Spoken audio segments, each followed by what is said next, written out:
breaking news taking place in KwaZulu-Natal. We're learning of a devastating accident where a number of people have died near the N2 in that province.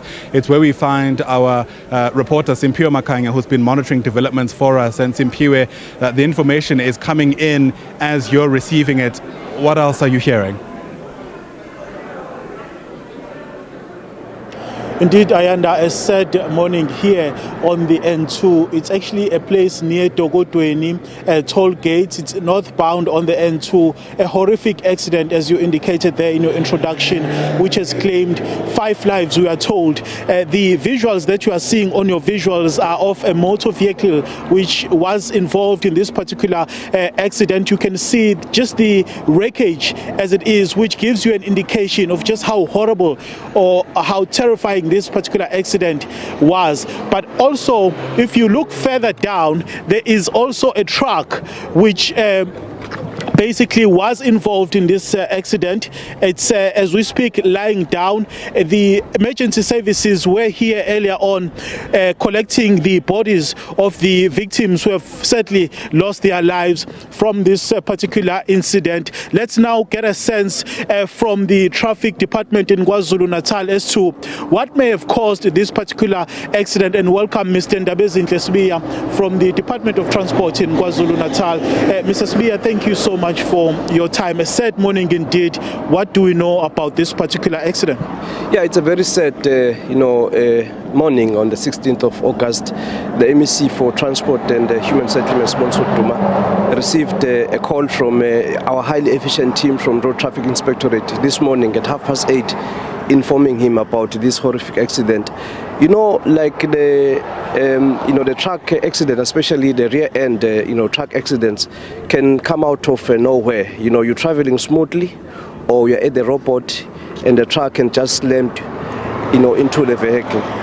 That is what has happened here. A fully loaded truck loaded with sugar, it actually slammed into the light motor vehicle, and it pushed it, as you can see, that, initially we were suspecting that about 4 people had died, but we've just, discovered that 5 people have died.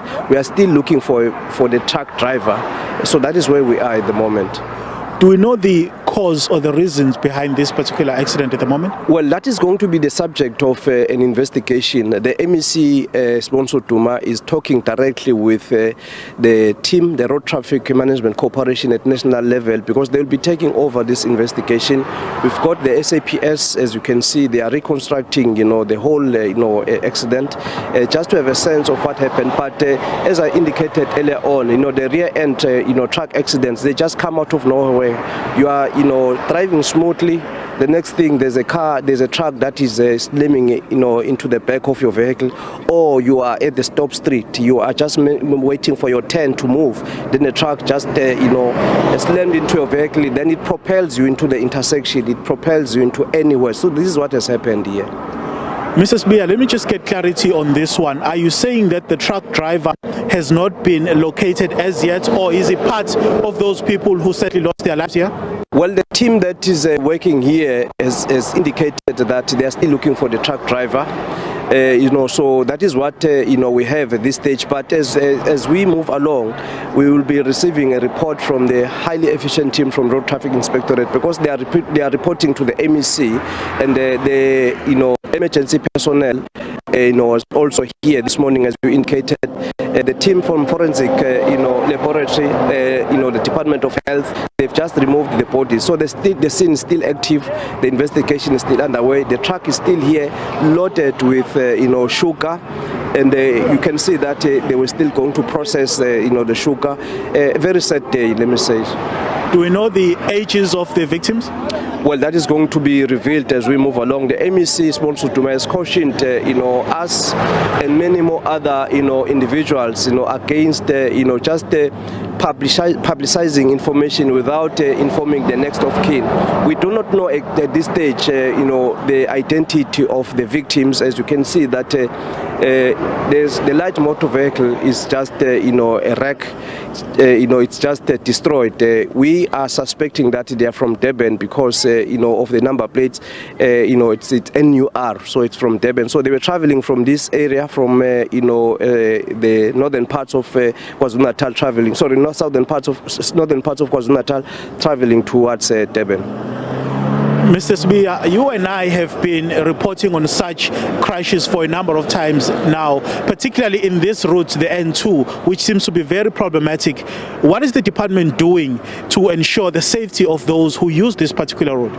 We've been here several times with our religious leaders, the provincial chaplain Vivo Mpungose, as well as our ambassadors from this area, the leadership from Mandeni local municipality, from Ilembe district municipality, and other municipalities. We've been here several times with the team from Sanral, looking at how to ensure the safety of motorists. But let us be upfront.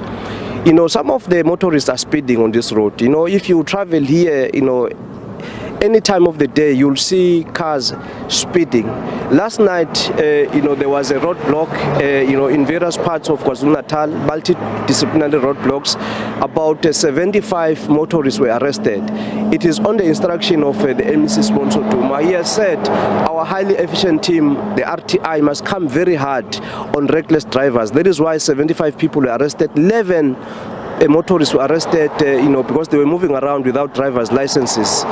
Sometime during the week, the MEC will convene a press briefing where we'll be outlining another, a program of action in terms of turning around the situation. Just for clarity, was this a head-on collision, Mr. Sibiya? Well, we are suspecting at this stage, because we talk here about preliminaries, we are suspecting that the truck slammed into the light motor vehicle and it pushed it. As you can see, that look, it just drove over it, it overturned over it. Like the trucks that are loaded with a load, it will take at times, it takes about a distance of a soccer field for a truck to stop because of the load. So this is what we have picked up at the moment. But as we move along, the MEC sponsor will be receiving more reports from our highly efficient team from Road Traffic Inspectorate, so we'll be able to update the people of KwaZulu-Natal as well as the country as a whole. We appreciate your time, Mr. Sibiya. Thank you very much. There is Mr. Ndabezinhle Sibiya, who speaks on behalf of the KwaZulu-Natal Department of Transport there, giving us some details with regards to this particular horrific accident which has claimed the lives of 5 people. The victims have not yet been identified, including their ages, but of course that particular investigation is still continuing. At the moment, Ayanda, that's the situation. We'll continue to be here on the ground and perhaps interact with community members who are also, by the way, here as we link back to studio to you, Ayanda. I've lost comms, so I'm going to link back to you. All right, Simphiwe, Makhanya, live to us there from Edokodweni. It's along the N2 in KwaZulu-Natal, the site of a devastating crash that's claimed the lives of at least 5 people. It's a developing story sharply on our radar, and we'll certainly keep a close presence as we watch that particular story and many others for you.